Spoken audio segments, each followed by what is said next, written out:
Item ಯಾವುದೇ ಇರಲಿ try ಮಾಡಿ ಆಚಿ ಚಿಕನ್ ಮಸಾಲಾ. ಆಚಿ ಚಿಕನ್ ಮಸಾಲಾ. ಸರ್, ಈಗ ಸಹಜವಾಗಿ ಹೇಳ್ತಾ ಇದ್ರೆ ಅಂದ್ರೆ ಕಲಾವಿದರು ಮತ್ತೆ ಚಿತ್ರೋದ್ಯಮದ ಗಂಡರಾಗಿರ್ಬೋದು, ಅಂದ್ರೆ ಹಿರಿಯರಿಗೆ ಸಾಕಷ್ಟು ಜನರಿಗೆ ಬದುಕಿರುವಾಗ ಅವ್ರಿಗೆ ಸಿಗಬೇಕಾದ ಮನ್ನಣೆ ಸಿಗ್ತಾ ಇಲ್ಲ ಅನ್ನೋದು ಸಿಗಬೇಕು. ಜಾನಕಮ್ಮನ ವಿಚಾರವಾಗಿ ಹೇಳಿದಾಗ ಜಾನಕಮ್ಮನವ್ರ ವಿಚಾರವಾಗಿ ನಾನು ಹೇಳ್ತಾ ಇದ್ದೀನಿ, ಅಂತ ಗಾಯಕಿ 48,000 ಹಾಡುಗಳನ್ನ ಹಾಡಿರುವಂತ ಇನ್ನು ಅದಕ್ಕೆ ಮೇಲೆ ಹಾಡಿರ್ತಾರೆ.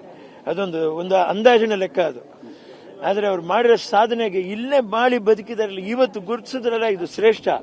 ಮರಣಾಂತರ ಪ್ರಶಸ್ತಿ ಆದ್ರೂ ಅವ್ರು ಕೊಡಿ ಅಂತ ನಾನು ಕೇಳ್ತಾ ಇದ್ದೀನಿ. ಅವ್ರು ಮಾತ್ರ ಅಲ್ಲ, ಬದುಕಿರುವಂತ ಎಷ್ಟೋ ಕಲಾವಿದರಿದ್ದಾರೆ.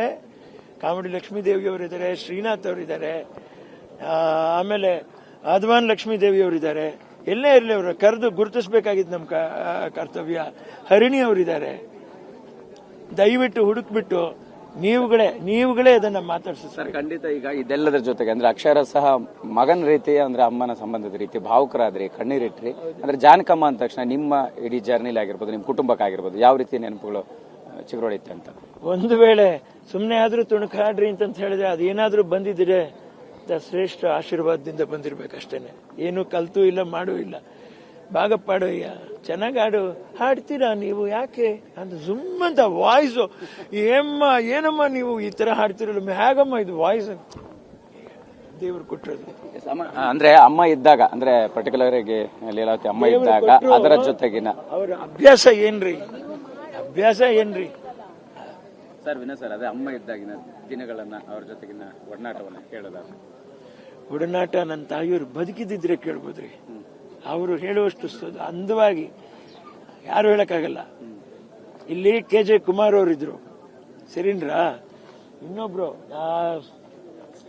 KJ ಕುಮಾರ್ ಅವರು ಇನ್ನೊಬ್ರು ಭಾರಿ ಹಿರಿಕರು. ನಾನು ಕೃಷ್ಣನಿಗೆ ಕುಣಿದಾಗ ಪಾರ್ಟ್ ಮಾಡುವಾಗ, ಏನ್ ಲೀಲಮ್ಮ ಹಿಂಗ್ ನಿಂತ್ಕೊಂಡು ಹಿಂಗೆ ಜವಾಬ್ದಾರಿ ಡೈಲಾಗ್ ಕೊಡ್ಬೇಕು ಅಂತ ಹೇಳಿದ್ರಲ್ಲ, ನಿಮ್ಮ ಮಗನಿಗೆ ಹಂಗೆ ಕೊಡ್ತಾ ಇದ್ದಾನೆ ನೋಡ್ರಿ, ಅವನು ಏನ್ ಹೇಳ್ಕೊಟ್ಟಿದ್ರೆ ನಿಮ್ಮ ಮಗನಿಗೆ ಹೀಗೆ ಮಾಡ್ಬೇಕು ಅಂತ. ಅವನಿಗೇನ್ರಿ ಗೊತ್ತಿಲ್ಲ, ಬೇಡ ಅಂದ್ರೆ ಕೇಳಲಿಲ್ಲ ದ್ವಾರಕೀಶ್ ಅವರು. ಅದಕ್ಕೆ ನನಗೆ ಹಿಂದೆ ನಿಂತ್ಕೊಂಡು ತಿವಿತಾ ಇದ್ದೀನಿ, ಹೇಳ್ಕೊಡ್ತಾ ಇದ್ದೀನಿ. ಅವ್ರಿಗೆ ಮಾತ್ರ ಗೊತ್ತು ರೀ. ಯಾಕಂದ್ರೆ ಆವತ್ತು ಪತ್ರಕರ್ತರು, ಇವತ್ತು ವಾಹಿನಿಯವರು. ಇಲ್ಲಾಂದಿದ್ರೆ ನಾವು ಯಾರಿಗೂ ಏನು ಅನ್ನುವಂಥದ್ದೇ ಗೊತ್ತಾಗಕ್ಕಾಗಲ್ಲ. ಇನ್ನೊಂದು ಜನರೇಷನ್ ನಾವು ನಿಲ್ಸ್ಬಿಟ್ಟಿದೀವಿ. ಇಂಥವ್ರು ಅಂತ ನೀವು ಪರಿಚಯ ಮಾಡಿದಾಗ ಮಾತ್ರ ನಾವ್ ಯಾರು ಅಂತ ಗೊತ್ತಾಗ್ತದೆ. ಸತ್ಯ ಅಷ್ಟೇ. ಈಗ ಕೊನೆಯದಾಗಿ ಅಂದ್ರೆ ಕನ್ನಡ ಸಿನಿಮಾ ಇಂಡಸ್ಟ್ರಿಯಲ್ಲಿ ಹಿರಿಯರಿಗೆ ಸಿಗಬೇಕಾದಂತ ಗೌರವ ಮನ್ನಣೆ ಸಿಗ್ತಾ ಇಲ್ಲ ಅನ್ನೋಂಥದ್ದು ನಿಮ್ಮ ಮಾತು ಹೇಗೆ? ಖಂಡಿತ ಸಿಗ್ತಾ ಇಲ್ಲ. ನಾ ಹೇಳ್ತಾ ಇದ್ದೀನಿ, ವರ್ಷಕ್ಕೆ ವರ್ಷ ನೀವು ಅದನ್ನ ಯೋಚನೆ ಮಾಡಬೇಡಿ. ಇಷ್ಟು ಸೀನಿಯರ್ಸ್ ಇದ್ದಾರೆ ಅವರು, ಅವ್ರ ಆರೋಗ್ಯ ಸ್ಥಿತಿನ ಎಲ್ಲವನ್ನೂ ನೆನೆಸ್ಕೊಂಡ್ಬಿಟ್ಟು ನಿಮ್ಮ ಕಾಲಾವಧಿಯಲ್ಲಿ ನೀವು ಮಾಡಿದ್ರೆ ನಿಮ್ಮನ್ನ ಕೈ ಮುಗಿತಾರೆ ಸ್ವಾಮಿ ಅಂತ ನಾನು ಹೇಳ್ತಾ ಇರೋದು ಅಷ್ಟೇನೆ. ಒಬ್ಬರಿಗೆ 10 ಜನರೇ ಒಂದು ಇದನ್ನ ನೀವು ಕೊಡೋದ್ರ ಬದಲು 10 ಜನರಿಗೆ ಸೇರಿ ಡಿವೈಡ್ ಮಾಡಿ ಕೊಟ್ಬಿಟ್ಟು 10 ಜನರಿಗೂ ಪ್ರಶಸ್ತಿ ಕೊಟ್ಬಿಡಿ ಅಂತ ಕೇಳ್ತಾ ಇದ್ದೀನಿ. ಎಸ್, ಇದಿಷ್ಟು ವಿನೋದ್ ರಾಜ್ ಅವರ ಮಾತಾಗಿರ್ತಕ್ಕಂಥದ್ದು. ಕ್ಯಾಮರಾ ಪರ್ಸನ್ ಶರಣು ಜೊತೆ ಮಾಲ್ತೇಶ್ ಜಗ್ಗಿನ್, TV9 ಮೈಸೂರು.